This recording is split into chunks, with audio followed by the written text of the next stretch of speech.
Yo, what's up, everybody? It's Big D, in the place to be. Oh, addict named Derek. I'm an addict named Derek, and this is another episode of Addiction and Recovery Talk. I'm here with my son Spencer, and we decided we're going to talk about life on life terms. What do you do when things don't go your way, and most of your life you got used to taking a drink, doing a drug, or doing something negative to get a temporary feeling, to get past whatever you're feeling, like losing a job, not getting a job, breaking up with a girl, or just something bad happening to your life. I know that was my go-to. Matter of fact, even when things went good, like celebrating, like everything in life was, whether something good happened or bad happened, especially something bad happened, going to a drug and that's the way to cope with things. So been in the program for many, many years. As I was going along, started working the program, a 12-step program, and, talking to a sponsor, using a sponsor. The thing that always helped me was going to a meeting and talking about what was going on. That was my thing. And talking about it until I felt better about it. Recently, Spencer went through a little something, and I seen how it affected him. So, what do you feel? How you feel about this life on life term thing? Let me hear what you got to say, and how, if you want to talk about what you recently went through and how you got through it, or how you're getting through it, or if not this last thing, something that you've been through before that maybe be an example. The floor is yours. Okay, yeah. Definitely life on life terms is definitely wild. But like you said, when it's good, it's good. When life is good, but it does get bad, and it's not always all good. And I went through a situation like you said recently, and it messed me up a lot. It messed me up a lot. Because I had a lot riding on it, and I was already. I thought it was a done deal, but and it was definitely like difficult at first, but I just kept just waking up every day and just something's gonna something's gonna come of it, because I believe that God does things for reasons, and it must be a reason why it didn't happen. So I'm trying to just keep reminding myself that. But life on life's terms could definitely get very, very heavy.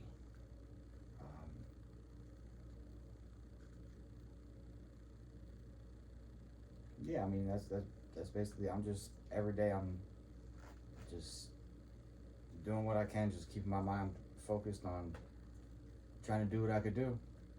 Just do whatever's in my power or my capability to do, and I try not to think about it or worry about it too much, because then I start overthinking it, and that's never good. So I just try to just keep my mind busy and focused on things throughout the day, and I know sooner or later something's gonna happen. Something's gonna happen. It's just I just got to keep the faith until then, because I believe, like I said, everything happens for a reason. So there's obviously a reason why I didn't I didn't go my way this time. Right. So that's what I just try to remind myself of that every day. Yeah. But it's definitely difficult. Yeah. It's definitely it'd be tough sometimes. Yeah, it's like sometimes easier said than done, right? Yeah. You just gotta live it to really understand, or get what I'm get what I'm trying to say. Yeah. But it could be when it's good, it's good though. When life is good, life can get great. Of course. Really great. So you kind of just got to take the good with the bad. Right. And it is what it is. But it's not going to stop tomorrow from coming. So you got to think about what you're going to do tomorrow and the next day and the next day. You got to just try to keep focused. My personal experience, and not that I like going through stuff, because nobody likes going through stuff, but when I've grown the most, the things that have helped me the most is the things that turmoil I've been through. You know what I mean? Like, and then having to step my game up, having to like get up and go do what you got to do in spite of how you're feeling. Like when your mom left when she was on drugs, when I started realizing in my second marriage that I was gonna have to get a divorce and move on and raise the kids on my own, things that I didn't want to do, things that I thought were going to be difficult. But then being forced into that situation, and like for me personally, that's when I really got involved in the 12-step program that I'm in.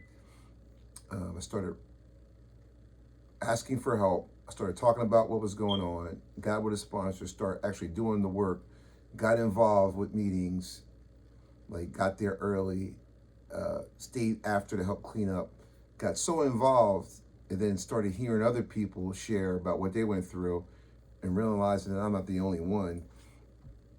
Seeing people get through things, and after a while it starts getting better, and then you start feeling like strong, you start feeling good about yourself because you went through that adversity, you didn't pick up a drug, or you didn't do something negative to make things worse. Like, when I went through my second divorce, man, I was like, man, I'm gonna have to be a single parent. And then found out I'm built for this. Like, like where I came from, I was a juvenile delinquent who blew all the opportunities he had, ended up being on drugs and blowing all these great opportunities in life, ended up being a crackhead. So I didn't think I was father material. I was like, that wasn't like on my radar. Like, that I'm gonna be somebody's father and be responsible. Then I got clean. I think I had about, 3 or 4 years when you came into my life. And then by the time Giovanna was born, I had 5 years clean. And so by the time I had 5 years clean, I was a father of 2. And my whole life changed, and being responsible for other people and working and providing and doing what's best for other people. Like it's not all about me. Like, other people come first, like my wife and my children, and fall into that role, and then becoming this person. Like I became a whole different person. Like wow, I'm a father, and I'm a husband, and I'm wearing a ring. Like, I was like, what the hell's going on? Like and being responsible and making sure we got what we need, and going grocery shopping. Baby watching the kids when she wasn't around, and like teaching you how to ride a bike, and like just stuff that you do, and going to your games, and like wow, man, I became a whole different person from this guy who was I was at the end, I was bad, so I'm like, wow, and and starting to enjoy the stuff, and then like now I'm a seasoned veteran when it comes to living life on life terms. Do I like when stuff goes wrong? No, I don't. But I know how to put my game face on and get through it. I know when things go wrong with my kids, especially my girl, they call me and they tell me what's going on. And then I get right into the solution of what we need to do next. It's like, all right, my thing is, okay, what's next? Like, I seen you go through your situation, and I see how it affected you, and I haven't really been seeing you that much ever since everything went down, but I can hear in your voice when I talk to you on the phone that you're down about it. And so I do some things, and I establish some things in my life that help me, and I do them daily, and it's like a maintenance type thing. Like, for number one, not number one, I don't know what order. I guess a lot of people say you put God first. I pray, whatever, not whatever, but that's what I do. first thing I do in the morning is talk to God. I have a relationship with God. It's personal. I'm not a perfect person by any means. Like we're all sinners. We all do stuff. We have bad thoughts. But I'm nowhere near that scumbag that I was when I first came in and got clean. And I go to church. I'm part of security there. It's a commitment I made. I go there. I listen to the teachings. I'm really into my pastor. He had a bad past and received Christ in prison. So a person like him I can get with because he used to be, in the world and corrupted and did his own type of dirt and he got his story, and I can come to him and feel comfortable with him and talk to him because I don't feel judged because I know he came from the same type of situation I came from. Narcotics Anonymous. I keep saying the name. I can't help it. It is what it is. 12-step program I'm in. We there's only a few of them, so what the hell. I go there. Got a sponsor. He used to be a scumbag like me too. Okay? He used to smoke crack and do all the stuff that we do. You know what I mean? That's the era I came from. Rob, steal, lie, cheat, do whatever. Get with prostitutes, like just live a reckless, drunk, getting, just being a maniac. I can talk to him. I can relate to him because he's been where I've been. I still feel the need to go there. Not that I think I'm going to use if I don't. It's because I don't want to find out. You know what I mean? It's been working for all these years. So it's like daily, it's like maintenance of my life. Like we have a step 10, which is doing our daily inventory. And it's a song by Ice Cube, check yourself before you wreck yourself. So I'm always keeping myself in check. I'm always in a position to give back and help somebody and sometimes, believe it or not, helping somebody else get you out of your own bull crap. Because when you go help somebody else and you see them going through stuff, you're focused on them at that moment and you ain't thinking so much about yourself. And we all go through stuff, man, and everybody doesn't respond, good. And everybody has a different level of tolerance. So like being there for other people definitely helps. So like, and for me, I found some things that in my life that I like to help me, like physical fitness, working out, training. That's not just for the body, it's for the mind. So I got some stuff that, and everybody's different. Some people you could be an artist. You might like to knit. You might like to drag race. You might like to fix cars. Find out something that's for you. You might even want to go hunting. You might, whatever that. You might want to be a Sunday school teacher. You could be whatever. Figure out what makes you happy that you can do. That you could share with the world and that makes you feel good.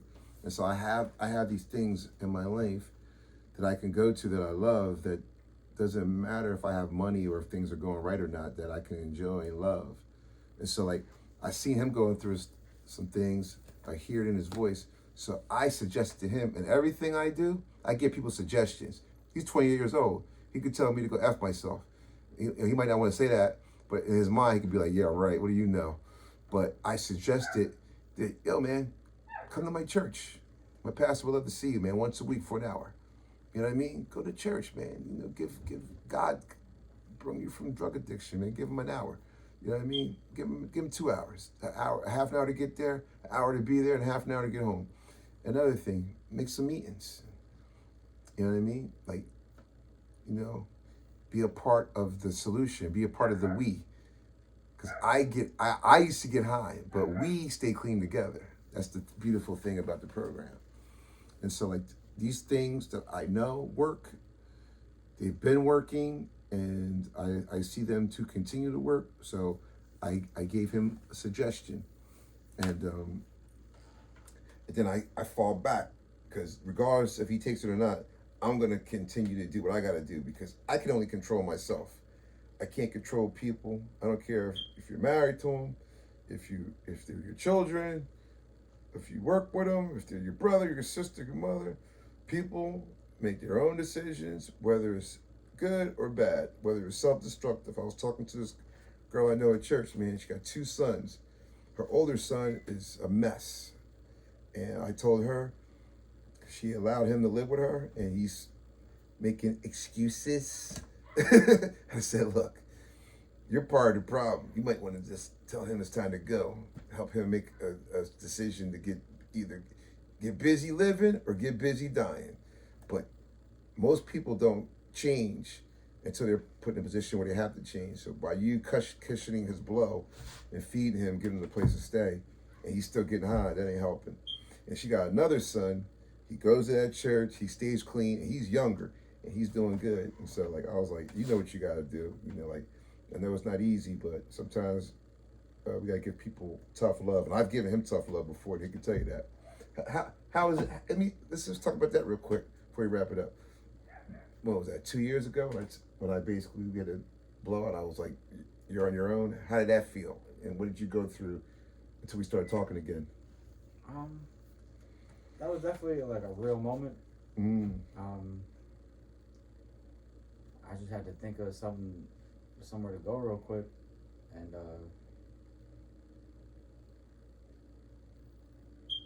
you know, it was. I found some place, and I moved out, and it was tough being, you know, on my own, but it gave me like a mentality, like you said, that like I gotta do it. Like there's no slacking. Like you said, I'm 28, so there's no more. You gotta make it happen. Like you gotta bills to pay. There's food to be bought. Like you gotta make decision every day, like to get up and go, and try to do something.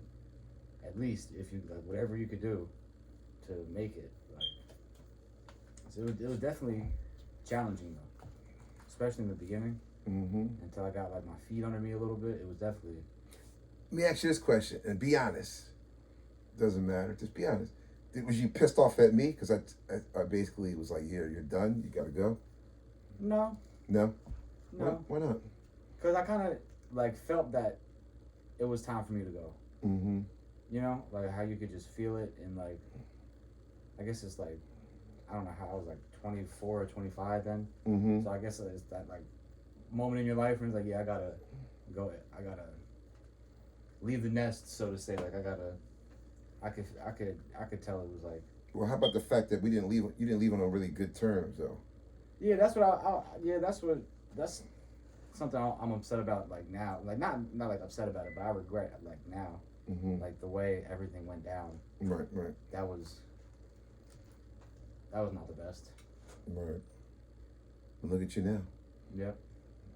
You got hope. Yeah. And that's the important thing. Yeah. You gotta keep the faith. And you know, it's easy to keep your head up when shit's going good. Yeah. It's easy. Yeah. But you gotta. It's about keeping your head up when shit's going bad. And you know, the shoes on the other foot, and it's like, you know, because you gotta give some to take some. So you know, if you take for a while, you can only expect to have to give sooner or later. Right. So, the way my life was going, I kind of expected it in the back of my mind, like something crucial has to happen, because like it's going too good. Like it's too many things are falling into place, and like coming together for me to like. The universe, I mean, it don't work like this. Like something has to be. You gotta give and take. I'm gonna blow your spot up. I'm gonna talk about some of the dirt you did on TV, but you know, I think it's funny. I'm gonna talk about it.